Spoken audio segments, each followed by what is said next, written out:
East India company का रियासतों के साथ संबंध समानता के लिए संघर्ष 1740 से 1765। 1765 में कंपनी ने एक भारतीय रियासत का रूप ले लिया। सुरक्षित घेरे की नीति 1766 से 1813। बंगाल की विजय के बाद मराठों से बचने के लिए बफर स्टेट बनने का प्रयास, सुरक्षित घेरे में रहने का प्रयास, पड़ोसी राज्यों की सीमाओं की सुरक्षा एवं करो ताकि अपनी सीमा सुरक्षा रहे। जैसे बंगाल की रक्षा हेतु अवध की रक्षा आवश्यक। भारतीय राज्यों को एक दूसरे के साथ संबंध स्थापित करने से रोकने की कोशिश जाए एवं सहायक संधि की नीति। रियासतों में संधि समझौता मूलतः समानता पर आधारित, आंतरिक मामले में हस्तक्षेप नहीं। सुरक्षित घेरा जल्द ही आक्रमण परिधि में तब्दील हो गया। अधीनस्थ पाथर्व की नीति 1863-1857। हेस्टिंग रियासतों के अधीनस्थ रखना चाहता था, उन्हें साम्राज्य में मिलाना नहीं चाहता था, न ही रियासतों को एक होने देना चाहता था। अग्रमी राज्य साम्राज्यवादी नीति रियासतों की बाह्य प्रभुसत्ता स्थापित प्रभुसत्ता कंपनी के अधीन रेजिडेंट द्वारा रियासतों के आंतरिक मामलों में दखल। 1813 एवं 33 के चार्टर एक्ट से कंपनी की व्यवहारिक अधिकार समाप्त। कंपनी अब तक राजनीतिक शक्ति, अब रियासतों का किसी भी विलय करने की कोशिश। डलहौजी ने 3 उपाय अपनाए। पहला युद्ध पंजाब बर्मा, दूसरा कुशासन बरार अवध, तीसरा हड़प नीति एवं सतारा जैद बघात उदयपुर और नागपुर। तीसरा अधीनस्थ संघ की नीति 1858 में कंपनी के शासन का अंत एवं भारत महारानी के अधीन महारानी की घोषणा की। विजय नीति परित्याग, नरेशों के अधिकार वापस एवं रियासतों को साम्राज्य के दायरे में शामिल किया गया। पृथक्करण नीति का त्याग एवं एकीकरण की नीति अपनाई गई। ब्रिटिश साम्राज्य में मुगल साम्राज्य का स्थापना एवं समानता के व्यवहार त्याग, असंदिग्ध सर्वोच्चता। अंतर्राष्ट्रीय क्षेत्र में रियासतों को कोई अधिकार नहीं।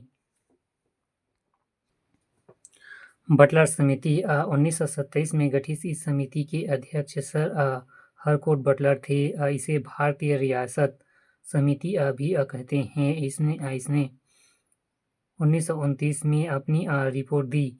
इस समिति के गठन का उद्देश्य ब्रिटिश प्रमुसत्ता और राजाओं के बीच संबंधों से जुड़ी मुद्दों की जांच करना एवं राजाओं के माध्यम से संबंधों की बेहतरी के लिए सुझाव देना था। इसका कहना था कि परम सत्ता सर्वोच्च रहनी चाहिए। ब्रिटिश परम सत्ता रियासतों का संरक्षण करती है, राज्य को उसके समझौते के बिना हस्तांतरित नहीं करनी चाहिए।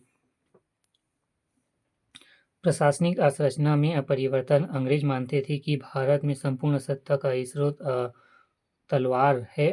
ब्रिटिश शासन को स्थानीय बनाए रखने के लिए अंग्रेजों ने कानून व्यवस्था बनाए रखने पर विशेष जोर दिया। नागरिक सेवा का वास्तविक जन्मदाता कॉर्नवालिस था। उसने सिविल सेवा के वेतन एवं कमीशन में वृद्धि की।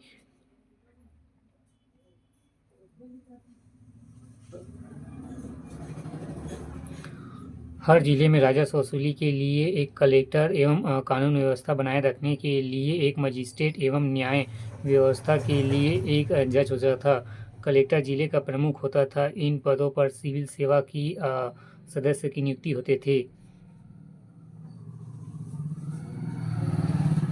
1801 में वेलेज़ली ने सिविल सेवा की नवनियुक्त युवाओं को प्रशिक्षण हेतु कलकत्ता में फोर्ट विलियम कॉलेज स्थापित।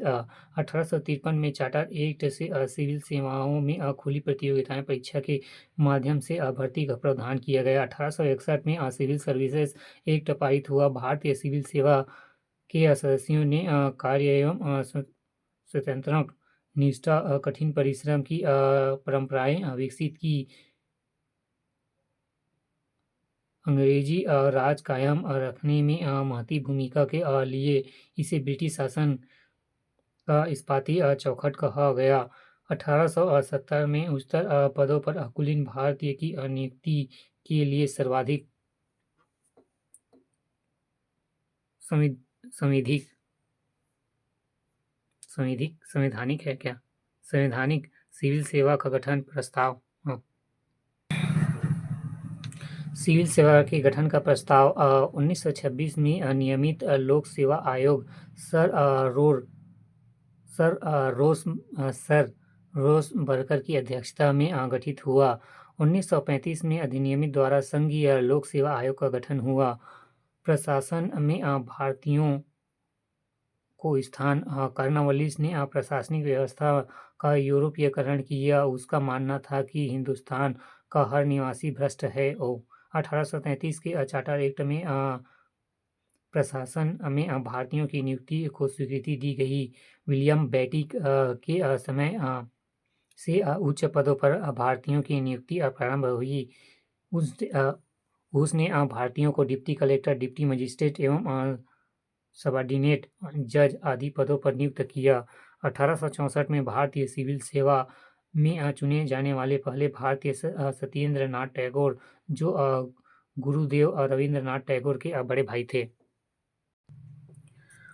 भारत में रेलों का विकास। भारत में लॉर्ड डलहौजी के शासनकाल में पहली रेलगाड़ी 1853 ईस्वी में बम्बई से थाना के बीच में चलाई गई। अंग्रेजों द्वारा भारत में रेलवे के विकास कारण ब्रिटिश साम्राज्य के आर्थिक, राजनीतिक एवं सैनिक हितों की रक्षा की।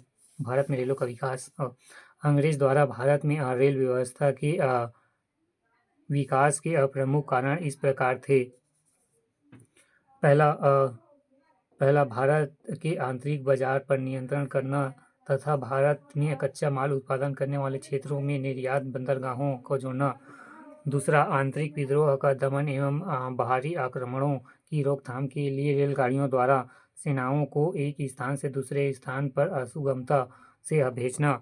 तीसरा, ब्रिटिश पूंजीपति भारतीय रेलवे से पूंजी निवेश करके अच्छा लाभ प्राप्त कर सकते थे और रेल लाइन बिछाने वाली निजी कंपनियों को उनकी लगाई गई पूंजी पर 5% लाभ देने की गारंटी दी गई।